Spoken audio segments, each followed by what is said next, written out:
Polavaram project ని కూడా నిర్వీర్యం చేశారు. గతంలో ఎంతో కష్టంతో రాజశేఖర్ గారు ఆ ప్రాజెక్ట్ ఇనిషియేట్ చేశారు.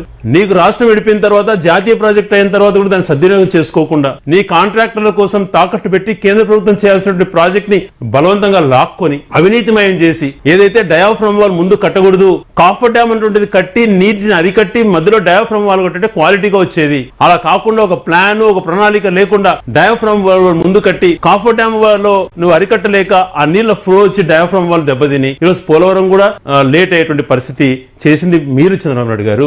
మీ వల్లనే పోలవరం ఇంతవరకు కొద్దిగా ఇదైపోయింది. అది ఇనిషియేట్ చేసింది రాజశేఖర రెడ్డి గారు. తర్వాత జగన్మోహన్ రెడ్డి గారు కూడా దానికి ఒక నిబంధనలు అన్ని ఏదైతే దానికి ఫుల్ ఫ్లెడ్జ్ గా అమౌంట్ రావాలనో కేంద్ర ప్రభుత్వం ద్వారా ఒప్పించి R&R తో కూడా వాళ్ళతో ఒప్పించి జీవో ఇప్పించి దానికి రావాల్సిన అమౌంట్ ని సరిచేసి ఆ ప్రాజెక్ట్ డిజైన్ ని బాగా చేసి స్పిల్వే తో సహా కట్టిన జగన్మోహన్ రెడ్డి గారి పీరియడ్ లో డయాఫ్రమ్ వాల్ ఏదైతే మీ యొక్క అనాలోచిత నిర్ణయం ప్రకారం నష్టం జరిగిందో దాన్ని సరిదిద్దే ప్రయత్నం కూడా చేశారు.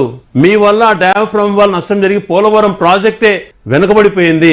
రాయలసీమ లిఫ్ట్ ఇరిగేషన్ గురించి నువ్వు మోసం చేసావో ఈ విషయం ప్రజల్లోకి తీసుకెళ్తున్నామని చెప్పి కొత్తగా మళ్ళా నిన్న ఏదో రాజధాని అంశం అని కావాల్సి ఏం లేని దాని ఇష్యూని క్రియేట్ చేస్తున్నావు. ఎప్పుడు కూడా ఒకటే స్టాండర్డ్, గతంలో గాని ఇప్పుడు గాని మేము రాజధానికి సంబంధించింది ఎప్పుడు కూడా వ్యతిరేకంగా మాట్లాడలేదు, వ్యతిరేకం కాదు. అదే రకంగా అక్కడ రైతులకు మంచి జరగాలి. మొదటి విడత పైనే మొదటి పూలనే దాదాపుగా 1000 ఎకరాలు అక్వైర్ చేసి ఆ రైతులు చాలా మంది కూడా గుండెకోశతో సభలో ఇన్ ఫ్రంట్ ఆఫ్ పొలిటికల్ మంత్రి ముందర గుండెపోటుతో చనిపోయాడు ఆవేదనతో.